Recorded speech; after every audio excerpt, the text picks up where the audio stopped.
So this is part 2 on why I had to get my BBL surgically removed. So in part 1, I was telling y'all how my sit-down ear was stinking real bad.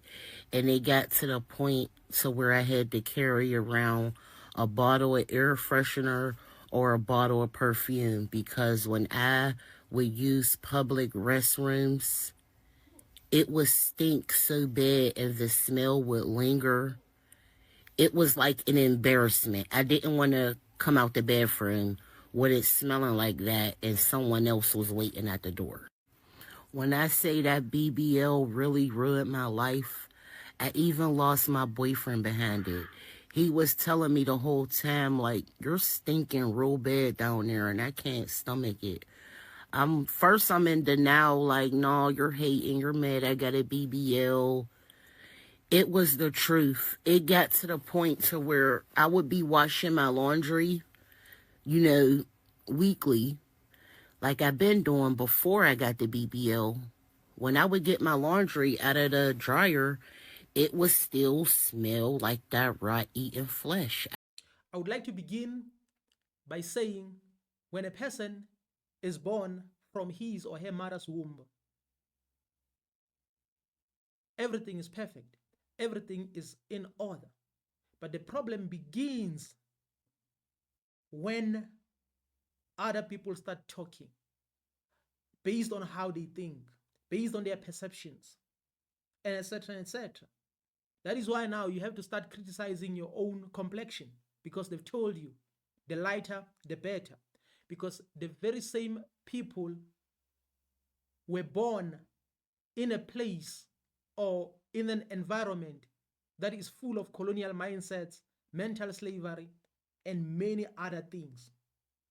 So that is why now you have to like modify yourself. You have to change certain things.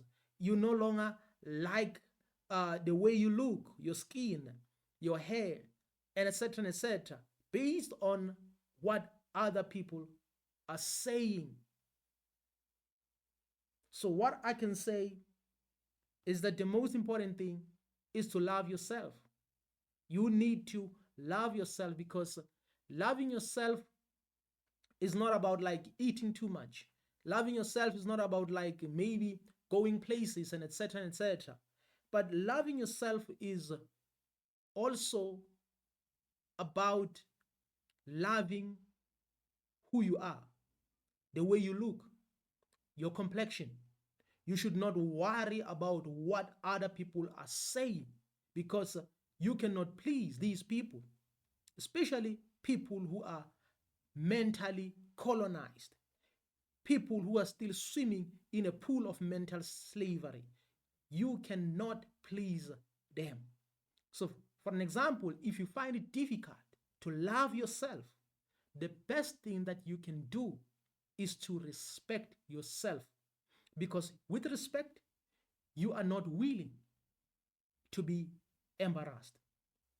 For an example, if you have children attending schools somewhere, they always get told that the lighter the better, your hair is not good, and etc.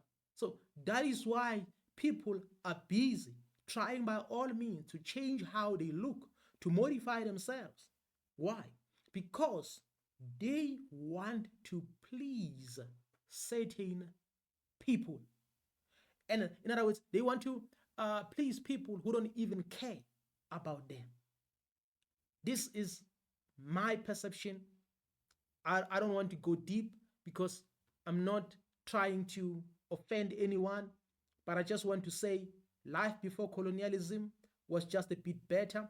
I'm not trying to shift a blame, but I can tell that we were born in this thing of mental slavery, colonial mindsets, manipulations, and etc. That is why we don't like ourselves. That is why now and again you have to cut your hair.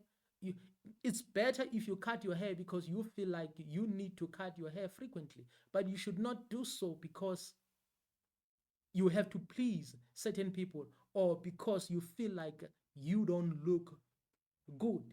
So this thing of uh, mental slavery is too deep, is too deep, And there are many people right now who might be against this woman.